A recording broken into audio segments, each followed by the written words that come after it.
ma'rifiy suhbatlar.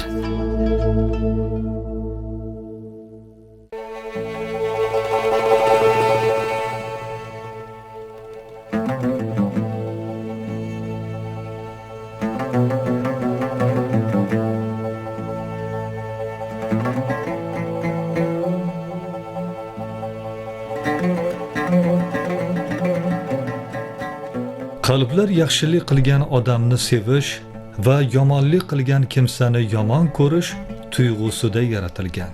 Kim bir kishini yaxshilik tomon yo'naltirsa, unga ham o'sha yaxshilikni qilgan yoki bajargan kishining mislicha ajr bo'ladi. Assalomu alaykum muhtaram muxlislar, ma'rifatga oshno qalb egalari. Bugun Hoji Ahmad Yassaviy izdoshlaridan biri, Alloma Sofi Muhammad Donishmand haqida so'z yuritamiz. Mavzuni yoritishda bizga filologiya fanlari doktori Nodirjon Hasanov yaqindan yordam beradi. Mikrofon qarshisida Ma'murjon Abdiyev.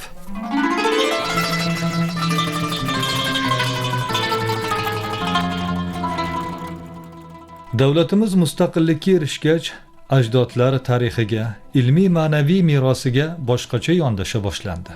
Ularning asl maqsadlari, niyatlari nima ekanligini chin ma'noda anglash va targ'ib qilish fursati yetdi. Va bu ishlarni amalga oshirish uchun hukumatimiz tomonidan keng imkoniyat va sharoitlar yaratib berildi. So'nggi yillarda jamiyatimizning hamma sohalarida chuqur o'zgarishlar yuz bermoqda. Tariximizga to'g'ri ko'z bilan qarash, ma'naviy qadriyatlarimizga bo'lgan e'tiborning jonlanishi, xalqimiz tarixiy xotirasining yana tiklanishi bu bizning yutuqlarimizdan biri. Qadriyat va ma'naviy merosga yangicha yondashish va yangicha fikrlash taqozosi tufayli bizga noma'lum bo'lgan ko'pgina tafakkur va tasavvuf allomalari bo'lgan yurtdoshlarimiz yangidan kashf etilib, ularning merosini keng o'rganish va targ'ib etish maqsadida ilmiy amaliy anjumanlar o'tkazilmoqda. Imom Buxoriy, Imom Moturudiy, Imom Marg'inoniy, Hoji Ahror Vali kabi ko'plab allomalar xotiralariga bag'ishlanib anjumanlar o'tkazilmoqda. Bularning izdoshlari va shu tariqatni gullab yashnashi, rivoj topishi, xalqqa yetib borishda xizmat qilgan bunday allomalarimiz safi hali juda keng. Shuni ham ta'kidlab o'tish joizki, tadqiqotchi olimlarimiz tomonidan allomalarimiz nomini tiklash, qo'lyozma asarlarni topish, aniqlash borasida keng miqyosli ishlar amalga oshirilmoqda. Ana shunday yetuk allomalardan biri Yassaviya tariqatining davomchisi Sofi Muhammad Donishmand bo'ladi. Sofi Muhammad Donishmand Hoji Ahmad Yassaviy izdoshi va uning ta'limotini davom ettirgan muttasavvuf olimlardan biri sifatida tanilgan. U Yassaviya tariqatining asosiy g'oyalarini kengaytirishga va ularni ommalashtirishga katta hissa qo'shgan. Uning hayoti va faoliyati Yassaviya tariqatining asosiy qadriyatlari bilan bog'liq bo'lib, ular ruhiy poklanish, oddiy xalq bilan yaqin bo'lish va Allohni qalb bilan tanish tamoyiliga asoslangan. Hoji Ahmad Yassaviyga zamondosh bo'lgan izdoshlar Mavlono Sofi Muhammad Donishmand Az-Zarnuqiy. Sofi Donishmand Zarnuqiy Hoji Ahmad Yassaviyning yaqin shogirdlaridan bo'lib, ustozi bilan 40 marta xilvatga kirgan. Ma'naviy ruhiy kamolotga yetgach, ustozining izni bilan O'tiror shahriga ketib, u yerda sofra qurgan. Sofra so'zi Yassaviylikda xonaqoh ochgan, ya'ni o'zining maktabini yaratgan degan ma'noda ishlatiladi. Sofi Muhammad O'tirorda 40 yil ana shu o'zining xonaqohida xalqni irshod qilgan, shogirdlar yetishtirgan. Uning Sukjuk Hoja degan shogirdi ham ushbu an'anaga muvofiq, ya'ni Yassaviylik an'anasiga muvofiq Hoji Ahmad Yassaviyning huzurida 12 yil xizmat qilgan. Haziniyning 16-asrda qalamga olgan Javohirul Abror asarida Sofi Donishmandni Ahmad Yassaviyning birinchi xalifasi bo'lganligi yoziladi. Hakim ota kitobida Hakim otadan keyingi ikkinchi xalifa sifatida qayd qilinadi. Faxriddin Ali Safiy 15-asrda yozgan Rashahot Aynul Hayot kitobida esa Sofi Muhammadning Ahmad Yassaviyga 3-xalifa bo'lganligini, o'z davrining peshqadam shayxlaridan Hoji Ubaydullo Ahror vali ham sufi donishmandni ulkan taqvodor bir olim zot bo'lganligini rivoyat qilinadi. Devoni hikmatda ham sufi donishmandning nomi keltirilgan. Masalan, amr etdilar Hakim Xoja Sulaymonga, o'shal sufi Muhammadi donishmandga, bog'lab uring 500 qamchi ul nodonga, bir ustunga mahkam bog'lab qo'ydi do'stlar. Ushbu to'rtlik sufi Muhammadning Yassaviyga shogird bo'lganligiga dalolat qiladi. Keyingi davrlarda yashagan Yassaviy izdoshlaridan Shamsiyning Zangi otaga bag'ishlangan she'riy hikmatida ham sufi Muhammad donishmandning nomi Ahmad Yassaviydan keyin hurmat bilan tilga olinadi. Haq Mustafoning payravi Sulton Hoji Ahmad Yassaviy, Sufi Muhammad Mavlaviy, yo Zangi bobo himmati. Bu yerda demak Ahmad Yassaviyning Mustafa, ya'ni Hazrat Payg'ambarning payravi ekanligi, Sufi Muhammad donishmand uning shogirdi ekanligi va Zangi otaning ham ushbu yo'lning vakili ekanligi qayd etiladi. Shuningdek, Javohirul Abror asarida Sufi Muhammad Ahmad Yassaviyning ashabi suffasiga, ya'ni xos shogirdlariga mansub bo'lgan o'quvchilardan, muridlardan ekanligi zikr qilinadi. Unda yozilishicha, yozin va qishin mag'ribdan va mashriqdan kelgan odamlarni Ahmad Yassaviy va uning shogirdi Sufi Muhammad irshod qilish bilan mashg'ul bo'lishgan. Sufi Muhammad donishmand hayoti haqida ma'lumotlar juda kam. Borini ham olimlarimiz Sufi Muhammad donishmanddan keyin yashagan allomalar asarlardan qidirib topib, uning shaxsiyati, ilmiy ma'naviy faoliyati haqida ma'lumotlar bazasini yaratmoqdalar. Asarda yana Sufi Muhammad donishmandning ba'zi kashf va karomatlari ham qayd qilinadi. Rivoyatga ko'ra Sufi Muhammad botiniy tavajjuh bilan Yassaviyning dargohini taftish qilish maqsadida kelgan Imom Marg'oziy Xorazmiy boshchiligidagi olimlar hay'atining lavh zamirindagi, ya'ni botinidagi, ichidagi, aqlidagi, zehnidagi 1000 ta masalani bil fe'l, ya'ni fe'lan xotiri parishon aylagan ekan. Ya'ni ana shu olimlar hay'atini tamomidan aqllaridan 1000 ta fiqhiy masalani xotirasidan o'chirib yuborgan ekan. Haziniyning boshqa bir asari Jomiul Murshidinda ham Mavlono Sufi Muhammadning nomi bir necha bor zikr etiladi. Chunonchi Sufi Muhammad donishmand Qur'oni Karimning Fath surasini taxtaga yozib mutolaa qilayotganida Arslonbob Ahmad Yassaviyga xurmo olib keladi. Sufi Muhammad odob va arkonga shu qadar rioya qilar ekanki, u har kuni mashg'ulotdan qaytayotganida ustozi va madrasaga hurmat yuzasidan yozuv taxtasini boshiga qo'yib, yuzini madrasaga qaratib, orqasi bilan chiqib ketar ekan. Kunlardan bir kun ana shunday holda chiqayotganida Sufi Muhammad Arslonbobga yo'liqadi. Ulug'lar oldidan o'tish odobdan emasligini o'ylab, ana shu joyda to'xtab qoladi. Yana asarda yozilishicha, Sufi Muhammad donishmand ustozi Ahmad Yassaviyning xos sirdoshi bo'lgan ekan. Manoqibda yozilishicha, ustozi ya'ni Ahmad Yassaviy shogirdi Sufi Muhammad donishmandni juma kunlarini ya'ni juma ibodatini ado etish uchun tayyi makon karomati bilan Misrga olib borgan ekan. Olim shayxning, ya'ni 17-asrda yashagan Samarqandlik Yassaviy shayxi, olim shayxning 17-asrda yozgan Lamahot min Nafahatul Quds asarida yozishicha, Sufi Muhammadning qabri u faoliyat ko'rsatgan O'tror shahrida ekan. Nafsdan kechib qanoatni pesha qilg'on, har kim tortsa rozi bo'lib bo'yin sung'on. Yaxshilarga xizmat qilib duo olg'on, andoq oshiq mahshar kuni armoni yo'q.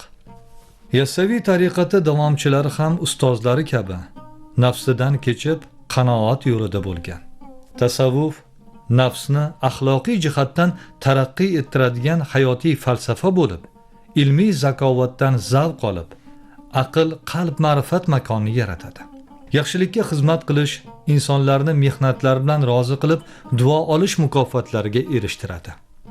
Go'zal xulq insonlarni qamrab olguvchi tasavvuf ta'limotining qonuniyatlari Hoji Ahmad Yassaviyning hikmatlarida aks etadi.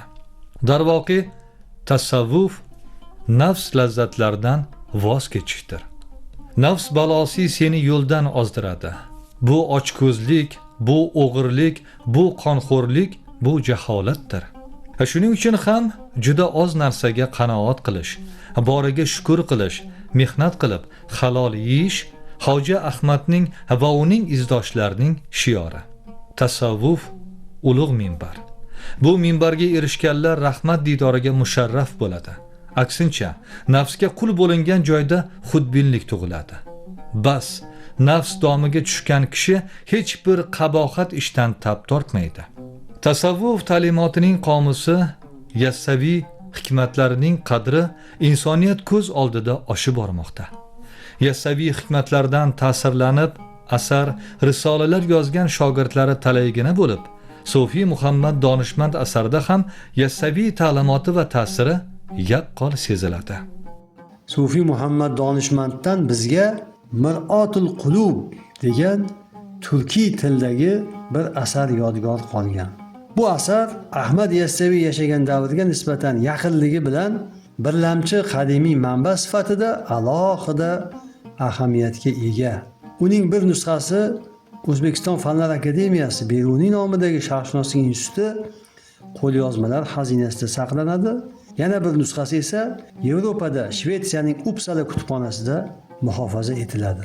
Mir'atul Qulubdagi ma'lumotlarga qaraganda taxminan 13-14-asrlarda unga, ya'ni qo'lyozmasiga ba'zi ilovalar ham qo'shilgan. Qo'lyozma keyinchalik, masalan, Sharqshunoslik institutida saqlanayotgan nusxa 1833-yil qayta ko'chirilgan bo'lib, keyinchalik mana turk tiliga, qozoq tiliga va o'zbek tillarida ham nashrga tayyorlangan. Yassaviyya tariqatiga mansub soliklarning sizdan tariqatimiz odobiga doir bir asar yodgor qolsin degan iltimoslariga binoan yozilgan bu risola Oriflar sultoni Hoji Ahmad Yassaviyning so'zlari bilan boshlanadi.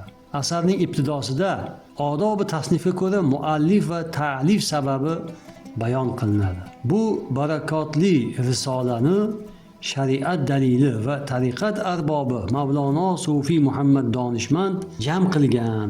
Hazrati Sultonul Orifin va Qudvatul Mutavarri'in va Qutbul Aqtobi Ruhi Zamin, ya'ni Hoji Ahmad Yassaviy rahmatullohi alayhining so'zlarini bu aziz Sofiy Muhammad donishmand naql qilur deb yoziladi asarda.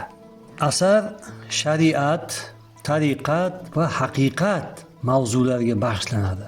Asarda shariatga otashi suzon, tariqatga ishq muhabbat, haqiqatga esa zavq-u shavq deya nom beradi. Chunki Haq taolo bandalarni o'ziga yaqinlashtirish uchun islom yo'lini ato qilib, unga shariat, tariqat va haqiqat deb nom qo'ydi. Shu ma'noda asar ham 3 bob uzra bino qilindi deyiladi. Unda tasavvufning asosini tashkil qiluvchi mana shu 3 qoida haqida Ahmad Yassaviyning qimmatli fikrlari keltiriladi.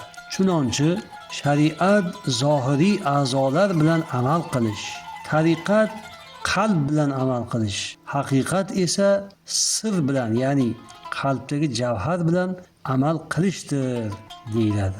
Asarning yozilishi xususida shunday deyiladi. Kunlardan bir kun barcha sufiylar kecha va kunduz doimo zikr bilan mashg'ul edilar. Shunda Hazrat ustozlari Ahmad Yassaviyga: "Ey ustoz, shayxlik va muridlik bobida hamda Yassaviylik tariqatidan xabar bersangizki, sizdan keyin tariqat ahliga yodgor qolsa" deydilar. Shundan keyin tariqat odobiga doir o'zining qimmatli fikr mulohazalarini bayon etadi. Sofiy Muhammad donishmand esa ularni yozib oladi. Shu asnoda ushbu risola tasnif etilib, unga Mir'atul Qulub, ya'ni qalblar ko'zgusi deb nom beriladi. Bunday nom qo'yilishdan maqsad shu ediki, murid ko'zguga, Ya'ni bu kitobga boqsa, uni mutolaa etsa, o'zini va g'ayb oynasini ko'radi. Kitobni o'qish natijasida o'z aybini ko'rib, kuzatib, uni bartaraf etishga intiladi va tavba istig'for qiladi. Shoyatki Alloh taolo ul ayblarni, kamchilik va qusurlarni afv etsa deyiladi. Ushbu fikrni davom ettirib, yana Ahmad Yassaviy shunday deydi: Shariatni ado qilmaguncha tariqatga qadam qo'ysa bo'lmas. Manmanlik va nafsdan kechib yo'qlikka qadam qo'ysa, undan keyin tariqatga kirish mumkin bo'ladi, deydi.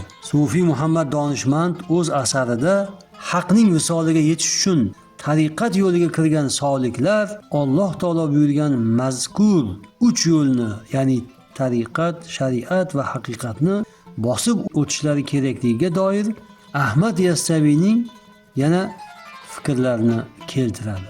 Islom dini Allohga olib boruvchi bir yo'ldir.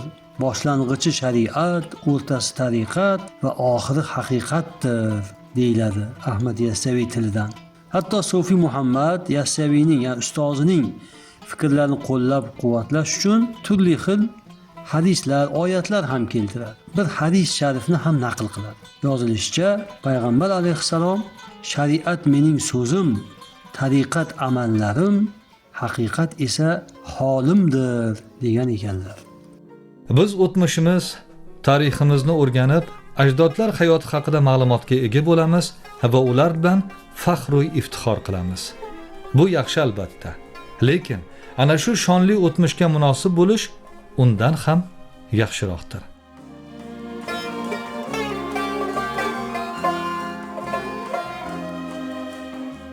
Muhtaram tinglovchilar, tinglaganingiz ma'rifiy suhbatlar eshitirishi edi. E'tiboringiz uchun tashakkur. Dasturlarimiz davom etadi.